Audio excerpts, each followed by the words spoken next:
हे बघा मित्रांनो, परतूर तालुका वरफळ गावातील कारखान्या येथील ही ट्रॅक्टरवाल्यांची लाईन बघा.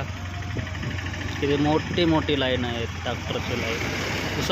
ऊसाची कारखाना वरफळ गावात, परतूर तालुका. बघा ही लाईन बघितले का, ट्रॅक्टरची लाईन किती मोठी आहे.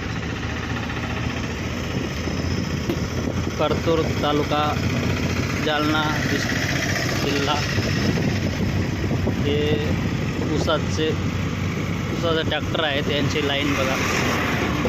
म्हणजे असे 2-3 किलोमीटरपर्यंत लाईन आहे. आणि हे एवढंच नाही तर इकडे कारखान्यामध्ये ते इतके ट्रॅक्टर आहेत तर मोजू नाही शकणार, एवढे ट्रॅक्टर आहेत बघा.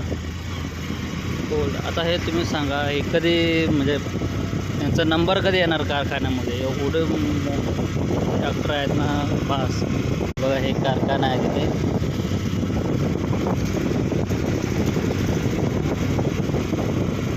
ते म्हणतात ना, गोड ऊसाची कडू कहाणी, तर हेच असंच आहे बघा.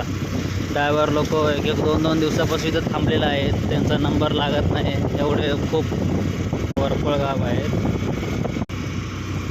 हे बघा, हे अजून लाईन संपलेली नाही, अजून ही भरपूर मोठी लाईन आहे. त्यात लाईन चालू झाली.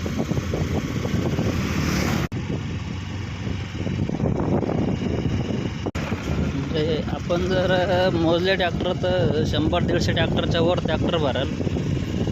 आणि प्लस हे जवळजवळ 4 ते 5 किलोमीटरची लाईन आहे ट्रॅक्टरांची, ऊसाची कहाणी. तोच ना ते आपण म्हणतो बघा, गोड ऊसाची कडू कहाणी. ते बरोबर आहे, हे वाक्य ब्रीद वाक्य आहे, ते लिहिलेलं आहे. जसे ड्रायव्हर लोक, शेतकरी लोक दिवस रात्र इथं ट्रॅक्टरांची रखवाली करतात थांबले. त्यांचा नंबर लागत म्हणजे लागणार आहे, पण मग खूप दिवस लागेल त्यांना नंबर लागायला. बघा किती मोठी लाईन आहे ट्रॅक्टरांची. तर घेतो थोडंसं, आता ऊस घेतो आता खायला मी थोडंसं त्यांच्याकडून. द्या म्हणा थोडासा, बाबा ऊस द्या, एखादा टिपूर तरी द्या म्हणा, खाऊया ऊस. कसं आहे बघतो ऊस खाऊ. या तुम्ही पण या ऊस खायला.